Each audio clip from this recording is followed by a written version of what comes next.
Hi hello everyone, नमस्कार दोस्तों, कैसे हैं आप सभी। आपने ये कहावत तो सुनी होगी साथियों, ये बात कहीं ना कहीं सच भी है कि जाट जाट को काटता है। कई बार हमने देखा है, कई जगह पर ऐसे देखा है कि जहां पर दो जाट होते हैं तो वो आपस में एक दूसरे को नीचा दिखाने की कोशिश करते हैं, और ऐसा ही कुछ यहां पर दिख रहा है।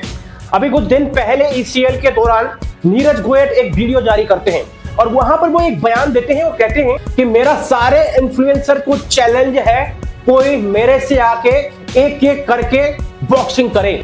अगर किसी ने मां का दूध पिया है तो वो मेरे से आके बॉक्सिंग करे।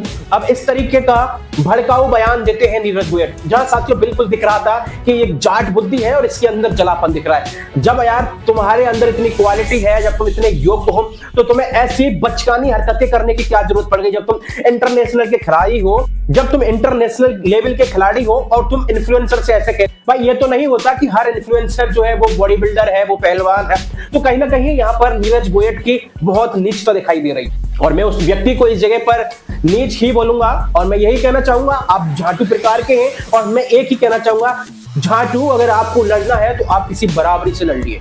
ये सारी चीजें हो जाती हैं जहां पर रजत भाई इस बात को दिल पर ले लेते हैं। आइए, हालांकि वो ऐसा कोई बड़ा बयान नहीं देते हैं, फिर भी एक छोटा सा बयान देते हैं। आइए वो क्या कहते हैं, मैं आपको सुनाता हूँ। देखो, उनकी मम्मी के दूध से अगर खाली बॉक्सिंग खेली जाती तो मैं कुछ नहीं कह सकता। ये कोई तुक नहीं बनता कि किसी को भी कॉल आउट कर रहे हो। अगर इतना ही खेलना है तो यार कितने 160 लोग हैं। अगर उन्होंने मेरा नाम लिया, मैं पावर लिफ्टिंग करता हूँ, 5 साल में बराबर नहीं आ सकते। ये बस उनकी अपनी कोई प्रमोशनल स्ट्रेटेजी होगी। कोई काम स्टार्ट करो तो बता देना, हम भी सपोर्ट कर देंगे, कोई दिक्कत नहीं। अगर आपको इतना ही खेलना है, 4 महीने की जितनी मेरी इनकम है टेबल पे रख दो, तैयारी करके आपकी हो जाए। साथियों यहाँ ये चीजें बिल्कुल क्लियर देखी जा सकती हैं।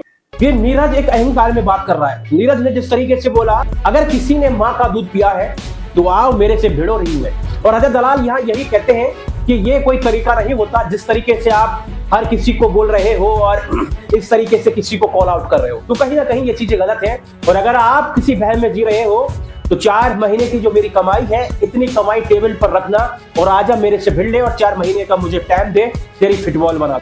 और ये चीजें सही है। अगर रियल लाइफ में कुश्ती की जाए, एक फाइट की जाए, ऑल चाहे वो बॉक्सिंग हो चाहे कुश्ती हो, सबको मिला के तो देखा जाए वहां रजत दलाल विनर रहेगा। क्योंकि आपको पता है वेट लिफ्टिंग के मामले में कितना ज्यादा हाई क्वालिटी का हाई परफॉर्मेंसर रहा है रजत दलाल। रजत दलाल इसे उठा उठा के मारेगा।